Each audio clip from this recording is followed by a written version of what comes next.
Hello friends, स्वागत है आपको स्लीपी क्लासेस पे।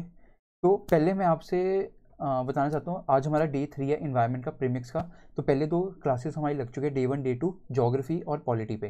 तो आज हम इन्वायरमेंट करेंगे, पर उससे पहले मैं कुछ जो आप लोग के डाउट्स थे, कमेंट्स थे, मैंने रीड सभी किए। तो मैं जो आप वो पहले रिजॉल्व कर देते हैं सेशन स्टार्ट करने से पहले। तो I just take few minutes. तो पहला डाउट आपका था रिगार्डिंग फेथ। तो आप लोगों को लग रहा है कि शायद न्यू फैकल्टी हूँ, तो शायद आपको अच्छा ना कंटेंट मिल पाए जैसे पहले मिल रहा था। वो आपको टेंशन लेने की कोई ज़रूरत नहीं है। जैसे कंटेंट आपको पहले मिल रहा था वैसी कंटेंट आपको, बल्कि उससे बेटर आपको अब मिलेगा। बिकॉज अब मैं अकेला इंचार्ज लूँगा पूरे हर सब्जेक्ट के लिए।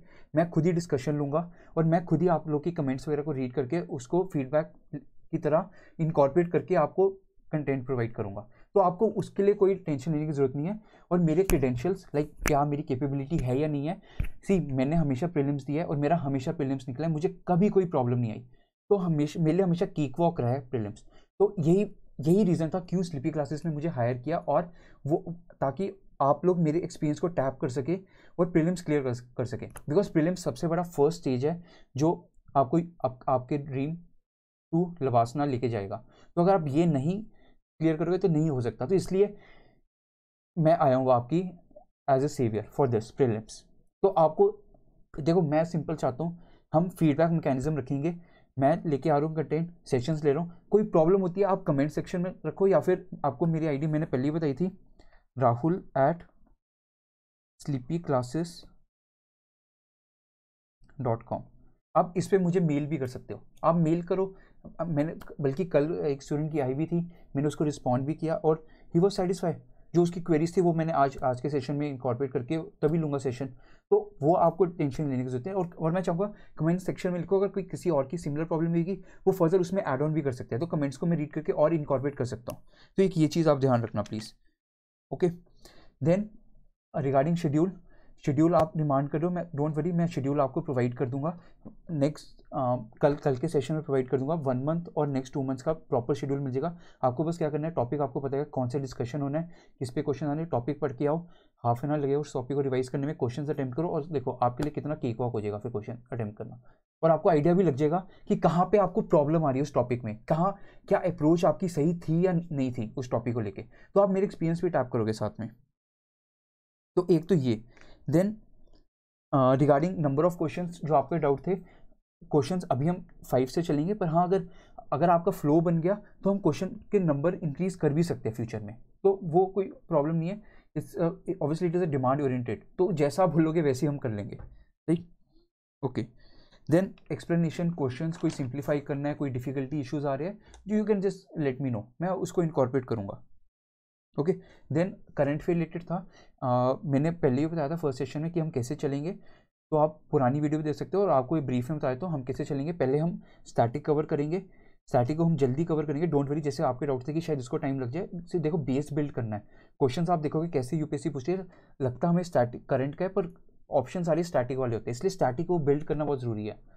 फिर उसके बाद हम क्या करेंगे, स्टैटिक रिवाइज करेंगे और साथ साथ करंट फिर भी क्वेश्चन सॉल्व कर लेंगे। तो हमारा सिलेबस हो जाएगा कवर, डोंट वरी। 9 मंथ्स का टाइम हमने रखा है, तो 9 मंथ्स में बहुत अच्छे से करेंगे। हमारा टारगेट क्या है, 2023, ये टारगेट मत भूलना बस। और इस टारगेट में क्या है, इट्स अ कंबाइंड एफर्ट, मेरा और आपका, हमारा कंबाइंड एफर्ट लेके हमें ये प्रीलिम्स निकालना है। तो अब आपके ऊपर है, मैं अपने एंड से पूरी एफर्ट डाल रहा हूँ, आपको अगर एफर्ट डालोगे तो देखो हम इजीली कर सकते हैं। ओके, ओके, देन एक और चीज़ आपको ध्यान में रखनी है, कमेंट सेक्शन में आप क्वेश्चन सॉल्व करते हो, तो क्वेश्चन आप जब सॉल्व कर लेते हो आप बताओ, मुझे स्कोर बताओ कमेंट सेक्शन में कि आपके 3 सही थे, 2 सही थे या सारे सही थे। अगर जो नहीं सही था उसमें आप कमेंट में रीज़न भी लिखो साथ में कि आपको इस क्वेश्चन में ये प्रॉब्लम आई। तो अगर मुझे वो प्रॉब्लम हर स्टूडेंट में दिखी, सिमिलर काइंड ऑफ प्रॉब्लम, तो हम उसको इनकॉर्पोरेट करके फिर नेक्स्ट सेशन में या किसी ना किसी और क्वेश्चन के थ्रू उस प्रॉब्लम को भी रिजॉल्व कर सकते हैं। तो देखो कितना हम इंटरेस्टिंग बना रहे हैं अभी से प्रीमिक्स को। तो थोड़ा सा आपको फेथ रखना है, और ऑब्वियसली एक स्टेप मैं ले रहा हूँ तो आप भी एक स्टेप लो, फिर मैं 10 स्टेप लूंगा, फिर आप 10 स्टेप लो, और देखो हम कितनी फास्ट चलेंगे।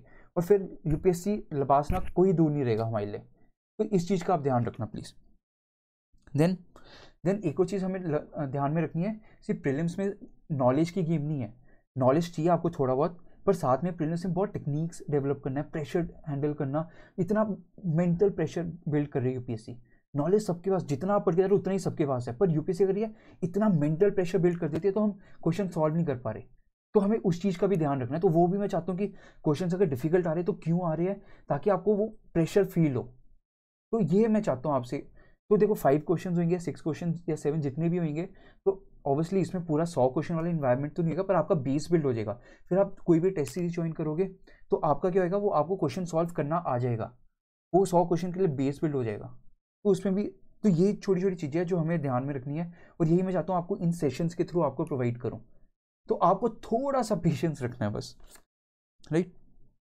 देन कोई अगर आप चाहते हो कोई स्पेशल टॉपिक, जैसे आपको शेड्यूल मिल जाएगा, कोई स्पेशल टॉपिक आप चाहते हो, उस स्पेशल टॉपिक पे मैक्सिमम क्वेश्चंस बनाओ, rather than just making one question उस एक टॉपिक पे। अगर आप चाहते हो उस टॉपिक पे 4-5 क्वेश्चन बन जाए ताकि और अच्छे से समझ आ जाए, बिकॉज उसमें प्रॉब्लम आ रही है आप सबको, तो आप मुझे कमेंट सेक्शन में बता सकते हो। तो मैं क्या करूँगा, उसको भी इंकॉर्पोरेट कर लूँगा मैं किसी ना किसी तरीके से, राइट। या रिविजन सेशन में हम दोबारा कर लेंगे। तो देखो आपके अकॉर्डिंग हम चलते रहेंगे सेशंस को। तो ये कुछ चीज़ें हैं। अगर आपको सेटिस्फाई लग रहा है तो प्लीज़ कमेंट सेक्शन में मुझे बता देना कि हाँ आप सेटिस्फाइड हो विद दिस चेंजेस एंड जो जो आपको प्रोवाइड कर रहे हैं, ओके। एंड प्लीज़ वो स्कोर भी बताते रहना, जितना आप स्कोर बताओगे तो ताकि मैं प्रॉपर एनालाइज कर सकूँ आप सबकी परफॉर्मेंस। तो जितना इंटरेक्टिव रखोगे मेरे साथ उतना ईजी रहेगा हमारे लिए और अच्छे से प्रीमिक्स को डिमांड ओरिएंटेड बनाना और better banana. Better term would be that. तो ये मैं चाहता हूँ कि हम करें, राइट। बाकी लैंग्वेज इशू था कईयों को, तो मैं बाइलिंगुअल रख रहा हूँ, इंग्लिश मैं कम ही रखूँगा, अब बाइलिंगुअल ही रखूँगा। हाँ कुछ टर्म्स कभी कभी बीच में इंग्लिश बोल सकता हूँ, पर I will try my best, okay. तो I hope now you all are satisfied. कोई अगर फिर भी अगर इशू आता है तो obviously I am here, no don't worry, it's enough when why to fear when I am here. So it's like that. Why to, you have shown the interest in the sleepy classes have shown interest in me. तो जब institute मुझ पर trust show करे तो आप भी show करो, और फिर देखो हम मिल के आगे बढ़ेंगे। अगर ट्रस्ट नहीं रहेगा, देखो मैं आप पे ट्रस्ट नहीं करूँगा, आप मुझ पर ट्रस्ट नहीं करोगे, हमारा एक बॉन्ड अच्छे से बन नहीं पाएगा और हम अच्छे से ग्रो नहीं कर पाएंगे। तो इस छोटी छोटी चीज़ों का आप ध्यान रखना, ओके। तो करें स्टार्ट फिर हम आज, ओके। तो इन्वायरमेंट हमारा टॉपिक रहेगा आज। तो पहला क्वेश्चन, ओके। तो पहला क्वेश्चन क्या बोलता है, पहला क्वेश्चन बोल रहा है कि एक ऐसा टर्म बताओ जो which is a combination of या मिक्सचर ऑफ फिजिकल रोल भी है और फंक्शनल रोल भी ऑर्गेनिज्म परफॉर्म कर रहा है। तो एक ऑर्गेनिज्म जो या इकोसिस्टम या कुछ भी अगर कोई एक रोल परफॉर्म करे फिजिकल और फंक्शनल वाला भी, तो उसके लिए हम क्या टर्म यूज़ करते हैं इकोलॉजी में। तो ये एक क्वेश्चन है और ये PYQ है। तो देखो PYQ भी मैं कवर कर रहा हूँ किसी ना किसी तरीके से।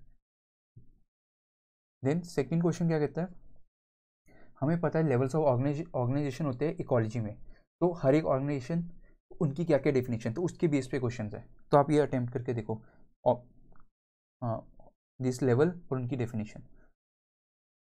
देन थर्ड क्वेश्चन क्या कहता है, ये भी PYQ है, बहुत अच्छा क्वेश्चन है, यूपीएससी ने बहुत अच्छे से फ्रेम किया है। और ये देखो क्वेश्चन, ऐसे क्वेश्चन क्यों मैं पूछ रहा हूँ आपको, बिकॉज इन्वायरमेंट में क्वेश्चन रहता है, यूपीएससी बहुत हाई लेवल क्वेश्चन नहीं पूछ रहा, कॉम्प्लेक्स नहीं पूछ रहा, वो सिर्फ आपके बेसिक्स को टेस्ट कर रहा है। अब देखो पहला क्वेश्चन क्या था, पहला क्वेश्चन बेसिक को टेस्ट कर रहा है, सेकंड क्वेश्चन बेसिक को। तो उसी को ध्यान में रख के मैंने क्या किया है, ये जो क्वेश्चन फ्रेम की है इसमें डेफिनेशन क्या की है, बेसिक्स रखी है, ताकि आपको इनकी डेफिनेशन क्लियर हो जाए। अगर यूपीएससी कभी कभार पूछ भी ले ऑर्गेनाइजेशन की डेफिनेशन, ऑर्गेनिज्म की डेफिनेशन क्या है, पॉपुलेशन की डेफिनेशन क्या है, तो आपको पता होना चाहिए इकोलॉजिक टर्म में। तो बेसिक्स पे जा रहा है, बेसिक्स जितनी क्लियर होगी देखा कोई भी क्वेश्चन आप सॉल्व कर सकते हो। तो ये इकोसिस्टम की बेस्ट डेफिनेशन क्या है, ये क्वेश्चन है। फोर्थ क्वेश्चन ये इजी रखा है मैंने, ताकि थोड़ा सा अगर प्रेशर बिल्ड हो रहा है थोड़ा सा आपका ईज ऑफ हो जाए वो प्रेशर, ताकि थोड़ा सा आपको कंफर्टेबल फील हो। ऐसे यूपीएससी करता है, कभी कभार डिफिकल्ट क्वेश्चन देगा फिर इजी क्वेश्चन देगा। तो हमारी टेंडेंसी क्या रहती है, हम डिफिकल्ट क्वेश्चन से इतना हमारा माइंड एग्जॉस्ट हो चुका होता है, तो हम क्या करते हैं ईजी क्वेश्चन हम गलत कर देते हैं। तो ये इसी को टेस्ट करने के लिए मैंने क्या किया, स्टार्टिंग में टफ दे दिया और अब ईजी रख दिया, ओके। तो इसमें क्या बताना है, सिर्फ इन्वायरमेंट के कंपोनेंट्स होते हैं बायोटिक एंड एबायोटिक। तो biotic means living, abiotic means non living. तो नॉन लिविंग कंपोनेंट्स कौन कौन से हैं, सिंपल क्वेश्चन है ये।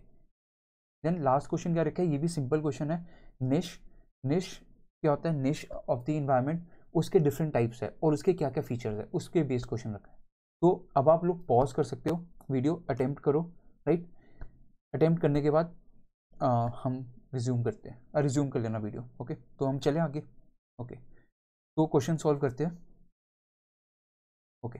तो पहला क्वेश्चन क्या कह रहे हैं, वो कह रहा है ऐसा टर्म जो डिस्क्राइब करता है फिजिकल प्लस फंक्शनल, तो दैट मीन्स वो क्या कह रहा है, it is a combination of physical role और फिजिकल स्पेस। फिजिकल स्पेस का क्या, ये पूरा रूम सपोज, और उसमें क्या हो रहा है फंक्शनल, फंक्शनल क्या हो गया, एक रिकॉर्डिंग कर रहा हूँ।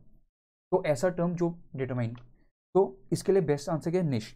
निश क्या होता है, इकोलॉजिकल निश इन्वायरमेंट में वो डिटरमाइन करता है एक फिजिकल एरिया, वहाँ मैं खड़ा हूँ और उस एरिया में कुछ मैं फंक्शन परफॉर्म कर रहा हूँ, तो वो क्या होगा, मेरा निश हो गया। सपोज जैसे मैं इस रूम में बैठा हूँ, इस रूम में क्या कर रहा हूँ, एक रिकॉर्डिंग रूम है, रिकॉर्डिंग रूम क्या हो गया, एक फिजिकल स्पेस हो गया।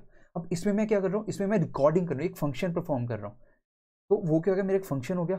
तो कॉम्बिनेशन ऑफ रिकॉर्डिंग रूम मेरे क्या हो गया, एक निश हो गया। तो एक फिजिकल रूम भी आ गया, इसमें फंक्शन परफॉर्म करते, एक ये मेरा निश क्रिएट हो गया, राइट। तो ये निश हो गया। जैसे आप एनिमल्स में ले लो, अगर इकोलॉजिकल टर्म में लेना है तो टाइगर है, टाइगर क्या करता है, टाइगर फॉरेस्ट में रहता है, वो उसका क्या होगा, एक फिजिकल स्पेस हो गया, एक एरिया हो गया। उस फिजिकल स्पेस को बोलते हैं हैबिटेट। तो देखो थर्ड ऑप्शन वैसे ही गलत हो गया, हैबिटेट नहीं है।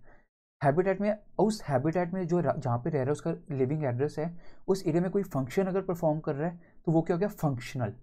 फंक्शनल भी एडिशन हो गया कि मैं फॉरेस्ट में रह के, मैं एज अ टाइगर मैं क्या कर रहा हूँ, हंट कर रहा हूँ, मतलब डियर वगैरह को किल कर रहा हूँ और खा रहा हूँ, तो वो क्या हो गया, मैं एक फूड चेन सस्टेन कर रहा हूँ, तो वो मेरा फंक्शन हो गया एज अ प्रीडेटर्स। प्रीडेटर्स हम टर्म यूज़ करते हैं टाइगर के लिए, तो उसका फंक्शनल रोल क्या है, प्रीडेटर्स। तो फॉरेस्ट प्लस प्रीडेटर्स कॉम्बिनेशन करके वो एक निश हो गया टाइगर का। तो यही क्वेश्चन पूछा था यूपीएससी ने। तो सिंपल क्वेश्चन, डेफिनेशन बेस्ड, और कुछ नहीं था। इकोटोन क्या होता है, इकोटोन होता है अगर दो इकोसिस्टम्स है, राइट। इकोसिस्टम सिंपल क्या होता है, ecosystem consist of biotic and abiotic. Biotic means living organisms, abiotic means non living. तो बायोटिक और एबायोटिक का कॉम्बिनेशन, और वो कह रहे हैं आपस में इंटरेक्ट करते हैं, तो वो क्या कहते हैं, इकोसिस्टम होता है। तो ये इकोसिस्टम, और जो अगर दो इकोसिस्टम है, सपोज हम अगर आप जैसे स्लीपी क्लासेस क्या है, मोहाली में है, अब मोहाली क्या है, फुटहिल्स पे है, तो एक इकोसिस्टम हो गया माउंटेन्स, दूसरा क्या हो गया, प्लेन एरिया। तो यहाँ पे क्या है, जो बीच वाला ट्रांजिशन एरिया, इसको बोलते हैं फुटहिल्स एरिया। तो यहाँ पे ये क्या है, दो अलग अलग इकोसिस्टम है, प्लेन एक अलग इकोसिस्टम है, माउंटेन्स एक अलग इकोसिस्टम है। इनका जो मिक्सचर है, दोनों के फीचर्स हमें कहाँ दिखते हैं, ट्रांजिशन एरिया में। तो ऐसे एरिया को हम बोलते हैं इकोटोन, ट्रांजिशन एरिया। ऐसे आप कोस्टल एरिया चले जाओ, बीचेस एरिया जो होते हैं, राइट। बीच में क्या होता है, बीच के पीछे आपको लैंड दिखेगा, बीच के आगे ओशन दिखेगा, तो ये क्या, दो अलग अलग इकोसिस्टम हो गया। तो बीचेस के हो गए, वो भी इकोटोन हो गया, तो वो क्या है, ट्रांजिशन जोन हो गया। तो ऑब्वियसली क्वेश्चन में तो ट्रांजिशन जोन कुछ मेंशन ही नहीं है, तो इकोटोन भी डेफिनेशन नहीं है। होम रेंज क्या हो गया, हैबिटेट का एक्सटेंड कर दो। हैबिटेट हो गया, सपोज मैं अभी जहाँ बैठा हूँ वो मेरा हैबिटेट हो गया, पर अब मैं रात को क्या करूँगा, अपने घर चले जाऊँगा, फिर घर से वापस सुबह ऑफिस आऊँगा, तो मैं कह रहा हूँ एक पर्टिकुलर एरिया में घूम रहा हूँ, मेरी लाइफ उसी एरिया में, तो उसको हम क्या बोलते हैं, होम रेंज। तो क्या हो गया, तो बेस्ट आंसर क्या हो गया, बी। तो देखो यहाँ पे भी तो क्वेश्चन, अगर आपको थोड़ा बेसिक भी आता होएगा इकोलॉजिकल निश का, क्वेश्चन अटेम्प्ट हो सकता था। बाकी कीवर्ड्स चाहे ना भी आपने पढ़े हो, फिर भी आप कर सकते रहे। तो यहाँ पे क्या, बेसिकली बेसिक कॉन्सेप्ट्स को पढ़ना और समझना बहुत ज़रूरी है। ये क्वेश्चन यूपीएससी टेस्ट कर रहा है। फिर हम ये एक्सप्लेनेशन, मैं अब हर लाइक किसी का डाउट था कि एक्सप्लेनेशन पार्ट स्किप कर रहा हूँ। एक तो हम पीडीएफ आपको डिस्क्रिप्शन में प्रोवाइड कर रहे हैं, डिस्क्रिप्शन से डाउनलोड कर सकते हो। और एक और चीज़, मैं 2 या 3 सेकेंड्स का पॉज दे दिया करूँगा, ताकि आप उसमें पॉज कर लो वीडियो और फिर आप नोट डाउन कर लो। Okay okay. Then second question क्या बोल रहा है, pairs of levels of organisation. तो देखो level of organisation in ecology, ecosystem में क्या होते हैं। एक तो देखो पहले हम इंडिविजुअल हो गए, तो एज एन इंडिविजुअल, अब मैं खड़ा हूँ यहाँ पे एज एन इंडिविजुअल हूँ, राइट। मैं क्यों, और लिविंग ऑर्गेनिज्म हूँ, इंडिविजुअल हूँ, और मैं अपनी लाइफ खुद सस्टेन कर सकता हूँ इंडिपेंडेंटली, और फंक्शन कर सकता हूँ। अब मुझे कहीं चल के जाना है, मैं खुद जा सकता हूँ, मुझे किसी की सपोर्ट नहीं चाहिए। मुझे खाना खाना मैं खुद खा सकता हूँ, मेरी बॉडी में अपने आप फंक्शंस चल रही है, मेटाबॉलिज्म मैकेनिज्म चल रहा है, एक्सक्रीशन मैकेनिज्म, हर चीज़ चल रहा है। इवन हार्ट पंप करे वो अपने आप चल रहा है, और ताकि मैं अपने फंक्शन इंडिपेंडेंट कर सकूँ, तो वो क्या, इंडिविजुअल हो गया, राइट। तो अगर हम फोर्थ डेफिनेशन देखें, फोर्थ पॉइंट, इट्स वो सिंपली क्या बोल रहा है, ऑर्गेनिज्म इज एन इंडिविजुअल जो इंडिपेंडेंटली वर्क कर सकता है। तो ये क्या हो गया, सही। इंडिविजुअल ऑर्गेनिज्म ये हम इंटरचेंजेबली यूज़ कर सकते हैं। देन अब मैं इंडिविजुअल ह्यूमन, आप ह्यूमंस, और हम एक एरिया में खड़े हैं एक पर्टिकुलर टाइम पे, तो हम, अब कोई दूर दूर से बंदा कोई देख रहा है, उसको क्या लगेगा कि अच्छा बहुत सारे ह्यूमंस एक जगह खड़े, एक ही स्पीशीज़ की है ये, तो ये लोग क्या हो गए, ये पॉपुलेशन होगी। तो नेक्स्ट क्या आता है, पॉपुलेशन। तो पॉपुलेशन क्या है, similar organisms belonging to same species are standing in particular area at particular time. पर अगर हम यहाँ पे डेफिनेशन देखें पॉपुलेशन की, ये क्या कह रहे हैं, refers to all the organisms like all the individuals belonging to all species. मैंने यहाँ पे क्या सेम स्पीशीज, एक ह्यूमंस खड़े हैं या टाइगर की पॉपुलेशन होगी या ह्यूमन की पॉपुलेशन, हम ऐसे टर्म यूज़ करते हैं, तो क्या हो गया, स्टेटमेंट रॉन्ग होगी. देन पॉपुलेशन से बड़ा क्या होता है, अब मैं ह्यूमन्स यहाँ खड़े हैं, सपोज हमारे पास में टाइगर्स खड़े हैं, वो क्या डिफरेंट स्पीशीज़ होगी, उनकी पॉपुलेशन है, फिर ऐसे वहाँ पे कैट्स आ गए, ऐसे डॉग्स आ गए. पर एक दूर से अगर बंदा खड़ा है तो वो कहते हैं कि बहुत सारी चंडीगढ़ वाले एरिया में अलग अलग स्पीशीज़ के खड़े हैं, तो वो सारे organisms belonging to all species, उनको हम क्या टर्म देते हैं, कम्युनिटी. तो आप देखोगे इसमें ऑप्शन इंटरचेंज कर रखा है 2 और 3 को. कम्युनिटी में टर्म के लिखा है गिवन स्पीशीज मतलब पर्टिकुलर स्पीशीज, पॉपुलेशन में क्या लिखा है ऑल स्पीशीज. बस ये यहाँ पे थोड़ा इंटरचेंज हुआ और यहीं पे देखो आपने मिस कर दिया होगा, ऑप्शन गलत कर दिया होगा. बस इस चीज़ का छोटी छोटी चीज़ों को ध्यान रखना है. प्रीलिम्स में देखो प्रेजेंस ऑफ माइंड बहुत चाहिए. अगर आपका प्रेजेंस ऑफ माइंड होगा, एक एक कीवर्ड को अच्छे से ऑब्जर्व करो. जहाँ पे मैंने कल भी बताया था आपको, अगर एब्सोल्यूट टर्म है, कीवर्ड है ऑल, ओनली, तो वो उन कीवर्ड्स को फिर से रीड करो, वो हमेशा ट्रैप होते हैं कहीं ना कहीं, राइट. और स्पीशीज़ हो गए जो बेसिकली जैसे हम ह्यूमंस हो गए, जैसे ऐसी टाइगर स्पीशीज़ होगी, तो वो स्पीशीज़ हम बोलते हैं जो ऑर्गेनिजम्स आपस में इंटरब्रीड कर सकते हैं और they can ensure the exchange of genes, right. तो जैसे अगर सपोज एनिमल्स हो गए, टाइगर हो गया, डॉग हो गया, ये अलग अलग स्पीशीज़ है, वो आपस में इंटरब्रीड नहीं कर सकते, एक बच्चा नहीं पैदा कर सकते. तो ये चीज़ स्पीशीज़ में होता है. तो स्पीशीज़ की डेफिनेशन सही है, राइट. तो basically they are interbreeding individuals जो आपस में ब्रीड करें, but they not breed with the other organisms, right, belonging to other species. So first and fourth are right, so answer is 4. तो देखो इसमें, देखो इस क्वेश्चन में कितने कॉन्सेप्ट्स कवर हो गए. ऐसे ही मैं क्वेश्चन फ्रेम करूंगा कि एक ही क्वेश्चन में आपके मैक्सिमम कॉन्सेप्ट्स कवर हो गए, आपकी क्लैरिटी मिलते रहे, राइट. अगर आपको थोड़ा सा लेवल अगर ज़्यादा लगेगा तो आप मुझे बता सकते हो, मैं मॉडरेट लेवल भी रख सकता हूँ. पर जो मेन पर्पस है हमारा, मेन पर्पस है आपकी प्रिपरेशन कंटिन्यूस चलनी चाहिए और इफेक्ट नहीं होनी चाहिए. ओके, तो आप ये पढ़ सकते हो, राइट.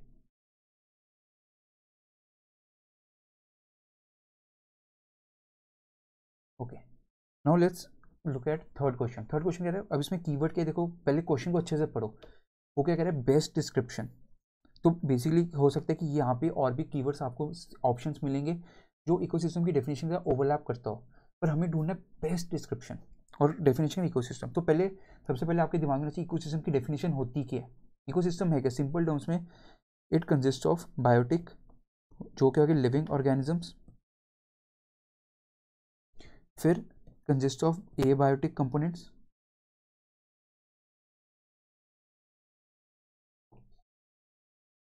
जो होते हैं नॉन लिविंग,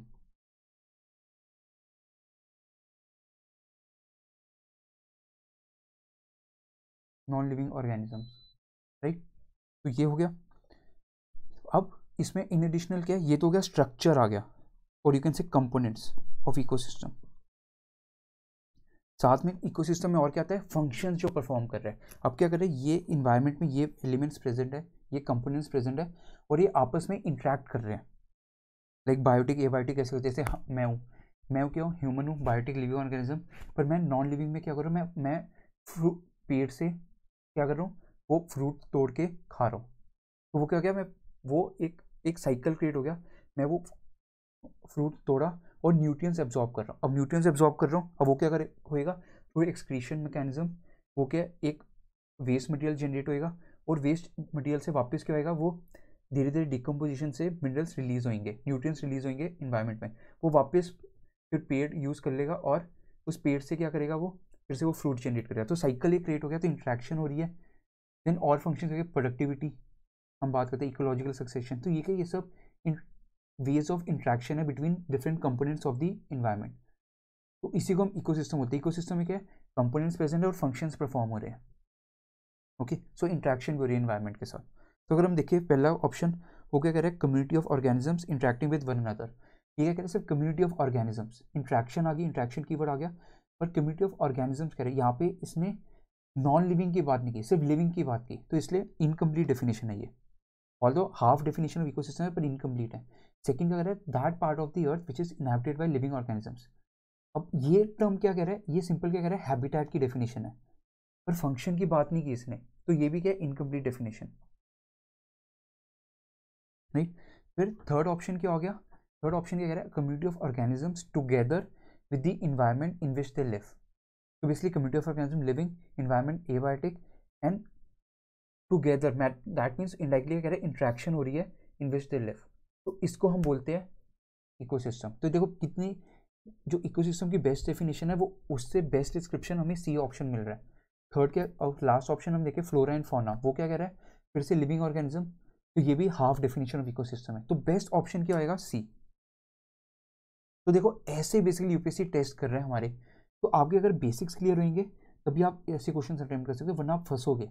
और अभी आपको, चाहे अभी आप फ्रेश माइंड से आ रहे हो, आप क्वेश्चन सॉल्व कर पा रहे हो, पर एग्जाम हॉल में क्या होता है, ऑलरेडी आपने 10 या 20 या 50 60 क्वेश्चन अटेम्प्ट कर चुके होगे, तो प्रेशर आपको इतना बिल्ड हो चुका होगा कि आप ऐसे क्वेश्चन को देखो, यार शिट यार, यार ये क्वेश्चन अटेम्प्ट करना है, अब ये स्टेटमेंट्स पढ़नी पड़ेगी, मेरा दिमाग नहीं चल रहा। तो वहाँ पे एक्चुअली, वहाँ पे सर्वाइवल इंस्टिंक्ट क्या होता है कि अगर आपकी बेसिक स्ट्रांग है, उस डेफिनेशन क्लियर है, तो आप अटेम्प्ट कर लोगे। अगर नहीं आपकी स्ट्रांग, तो क्या होएगा, आप वो क्वेश्चन अटेम्प्ट नहीं कर पाओगे, आप सोचोगे छोड़ो क्वेश्चन। पर देखो इतनी इजी, मुफ्त के 2 नंबर है, तो ये चीज़ समझनी है। फिर आता है ये एक्सप्लेनेशन रीड कर लेना। Then fourth simple question, abiotic components, abiotic components कहते हैं जो नॉन लिविंग हो गए, तो बेसिकली नॉन लिविंग। तो इसमें हम देखें नॉन लिविंग और लिविंग। लिविंग क्या है, बायोटिक तो हमें एक्सक्लूड करना है, बायोटिक हम देखें डीकम्पोजर्स, बायोटिक है 3 ऑप्शन नहीं हो सकता। प्लांट्स, इनमें कन्फ्यूजन होती है, नॉन ग्रीन, कुछ लोग सोचते हैं कि शायद नॉन ग्रीन प्लांट्स लिविंग नहीं होंगे, पर ये भी लिविंग है क्योंकि प्लांट्स आ गए, तो ये भी, तो 3 और 5 नहीं है। तो अगर हम ऑप्शन में देखें 1 तो एलिमिनेट हो गया एंड डी भी एलिमिनेट हो गया, बच्चा क्या है 1 2 and 4 2 and 4, that means 2 and 4 तो है ही है, हमें इसे देखना है 1 ऑप्शन सही है या गलत है। तो अगर हम देखें फायर, फायर तो नॉन लिविंग ही आ गया, तो एबायोटिक कंपोनेंट। तो देखो कितना ईजी क्वेश्चन है ये। तो एक्सप्लेनेशन पार्ट, तो बेसिकली अगर है इकोसिस्टम के 2 कंपोनेंट्स होते हैं, एबायोटिक एंड बायोटिक। एबायोटिक हम बोलते हैं नॉन लिविंग, बायोटिक को बोलते हैं लिविंग। ओके, देन अगर हम बायोटिक कंपोनेंट्स देखें, प्राइमरी प्रोड्यूसर जो खाना बना रहे हैं उसको ऑटोट्रॉफ्स भी बोलते हैं। फिर उनके जो खाना बना हुआ है, जैसे हम ह्यूमंस हो गए, हम क्या करें कंज्यूमर्स हो गए, तो कंज्यूमर्स को हेटरोट्रॉफ्स भी बोलते हैं, फेगोट्रॉफ्स भी बोलते हैं। देन माइक्रो कंज्यूमर्स जो लार्ज कंज्यूमर्स हो गए, जैसे टाइगर, हम ह्यूमंस भी आते हैं, right. Then micro consumers, micro consumers इनको हम सैप्रोट्रॉफ्स भी बोलते हैं, ये बेसिकली डीकम्पोजर होते हैं, डेड मटेरियल पे या एक्सक्रीटा मटेरियल पे फीड करते हैं। देन नॉन ग्रीन प्लांट्स, तो ये बायोटिक हो गए। देन एबायोटिक कंपोनेंट्स जितने सारे इन्वायरमेंट में हम दिखते हैं, इन्वायरमेंट में हमें क्या क्या दिख रहा है, लाइट दिख रहा है, लाइट को हम यूज़ करके फंक्शन परफॉर्म कर रहे हैं, ऐसी एनर्जी, ऐसी रेनफॉल, रेनफॉल पानी हम यूज़ कर रहे हैं, पानी से ऑब्वियसली अगर मैं पानी पीता हूँ तभी मैं बॉडी का फंक्शन परफॉर्म कर पा रहा हूँ। टेम्परेचर, जैसे ह्यूमन बॉडी को कितना चाहिए, 37 डिग्री सेल्सियस टेम्परेचर चाहिए to perform at optimum level. फिर गैसेस, विंड्स, गैसेस हमें ऑक्सीजन चाहिए सर्वाइव होने करने के लिए। ऑर्गेनिक कंपाउंड्स, हम खाना खाते हैं, इनऑर्गेनिक कंपाउंड्स भी हम लेते हैं, केमिकल्स वगैरह, right. Altitude, height wise temperature vary कर रहा है, प्रेशर वेरी करता है, वो भी हमारे फंक्शन को इम्पैक्ट करता है। ऐसी buffering capacity of the earth, buffering capacity का कैरिंग कैपेसिटी भी बोलते हैं। होमोस्टेसिस टर्म भी यूज़ करते हैं। अगर ये टर्म देखिए, ये यूपीएससी ने डायरेक्टली मेंस में भी पूछा हुआ है, इवन प्रीलिम्स में भी पूछी है इसकी डेफिनेशन, तो ये चीज़, ये टर्म्स पता होनी चाहिए। सैलिनिटी, सॉल्ट हम यूज़ करते हैं, मिनरल्स हो गए। देन फायर, फायर हम कुक करते हैं, आग की खाना बन रहा है तो कैसे बन रहा है, आग लगा रहे हैं तभी हम कर पा रहे हैं। Then soil, soil obviously nutrients provide करता है प्लांट्स को। Then gravity, then topography, topography basically plain area, plateau area, hill area कैसा है, वो भी डिटरमाइन करते हैं इकोसिस्टम को, पर वो भी क्या एबायोटिक कंपोनेंट्स हो गए। ओके, देन लास्ट क्वेश्चन, निश, निश क्या है, पहले ही बताया था, niche is simple terms habitat of area plus functional role जो परफॉर्म कर रहा है। तो फंक्शनल रोल क्या क्या हो सकते हैं उसके, तो बेसिकली उसके बेसिस पे हमने टाइप ऑफ निशेस डिटरमाइन किया है। तो हैबिटेट निश, हैबिटेट निश क्या बता रहा है, हैबिटेट निश ऑब्वियसली उसका एरिया बताएगा कहाँ पे रहता है। तो ऑब्वियसली जो फर्स्ट डिस्क्रिप्शन है competition with species for food, वो गलत हो गया। अगर हम थर्ड ऑप्शन देखें तो ये सही है, third is correct in this, right. Then physical niche, physical niche क्या, जो फिजिकल कंपोनेंट्स होते हैं, suppose flat area, humidity, temperature, rainfall, ये सब क्या है, ये डिटरमाइन करता है मेरे फंक्शन की इंटेंसिटी को, तो उन्हें हम बोलते हैं फिजिकल निश, राइट। तो रिप्रोडक्शन नहीं आता उसमें, क्योंकि रिप्रोडक्शन के लिए आता है रिप्रोडक्शन निश हम बोलते हैं, तो इसलिए सेकेंड ऑप्शन भी गलत। थर्ड ऑप्शन हम देखें फूड निश, फूड निश क्या होता है, अब देखो एक एरिया है जहाँ पे मैं खाना फीड कर रहा हूँ। अब देखो सपोज फॉरेस्ट एरिया था, और फॉरेस्ट एरिया क्या है, अब फॉरेस्ट, अब देखो हम ह्यूमंस की पॉपुलेशन इंक्रीज हो रही है, हमारी खाने की डिमांड इंक्रीज हो रही है, तो हम क्या कर रहे हैं, एग्रीकल्चर लैंड को इंक्रीज कर रहे हैं। कैसे कर रहे हैं, फॉरेस्ट को कट डाउन कर रहे हैं, वहाँ पे एग्रीकल्चर प्रैक्टिस कर रहे हैं। पर वो जो फॉरेस्ट एरिया था वहाँ पे भी कुछ फूड्स वगैरह मिलते थे, वो फूड एरिया किसका था, वो था किसी टाइगर का या किसी और एनिमल का जो फॉरेस्ट में रहता है। अब क्या हो रहा है, वहाँ पे कॉम्पिटिशन हो रहा है विद स्पीशीज फॉर फूड, तो फूड निश क्या हो गया, अब ह्यूमंस ने क्रिएट कर लिया कि ये हमारा फूड निश है एग्रीकल्चर एरिया, पर पहले किसी और का था। हो सकता है फ्यूचर में जाके टाइगर्स वो एरिया को फिर से कैप्चर कर ले, तो एक कॉम्पिटिशन भी दिखता है, तो competition with species for food, right. तो हम देखिए, अगर हम देखिए सारे ऑप्शन गलत है, और मैंने इस साल के ट्रेंड के बेसिस पे ये ऑप्शन रखे थे, only 1 pair correct, only 2 pairs, 3 pairs और नन ऑफ द अबव, तो आंसर क्या, नन ऑफ द अबव। तो देखो क्वेश्चंस में अब ट्रेंड भी कवर हो रहा है, पीवाईक्यूज भी कवर हो रही है, बेसिक कॉन्सेप्ट्स भी कवर हो रहे हैं, हर चीज़ कवर हो रहा है, राइट। ये एक्सप्लेनेशन आप रीड कर सकते हो। ओके ओके, लास्टली हम करंट अफेयर का कोर्स लेके आ रहे हैं, इसके आप डेमो लेक्चर्स आप देख सकते हो, पोर्टल पे अपलोडेड है, आप लॉगिन करो हमारे पोर्टल पे और वहाँ पे डेमो लेक्चर्स के लिए अप्लाई कर दो। आप हमारे लेक्चर्स में कॉम्प्रिहेंसिवली कवर होएगा, प्रीलिम्स मेंस दोनों कवर होएगा, हर सब्जेक्ट का हर टॉपिक, हर उस पर करंट अफेयर टॉपिक कवर होएगा, और आपको डेली PDF भी मिलेंगे और मंथली कंपाइलेशन भी मिलेगी, जो आप अपनी स्टार्टिंग नोट्स के साथ कंपाइल कर सकते हो, और उसी में कोई PYQ रिलेटेड कुछ इन्फॉर्मेशन होगी या कोई क्वेश्चन होगा वो भी हम डिस्कस करेंगे, तो कॉम्प्रिहेंसिवली चलेगा। तो आप प्लीज़, अगर आप डू ट्राई करके देखो ये पोर्टल पे demo lectures. Okay, I hope ये सेशन हेल्पफुल था, better than last time, and obviously आपके कंसर्न्स मैंने नोट डाउन कर लिया, एंड प्लीज़ कमेंट सेक्शन में प्लीज़ बताइए मुझे कितने आप अटेम्प्ट कर पाए, कहाँ फंस रहे हो, क्या प्रॉब्लम आ रही है आपको प्रीलिम्स में, वो सब कुछ बताओ, ताकि इस प्रीमिक्स को फिर हम और बेटर बना सकें। Okay, thank you so much.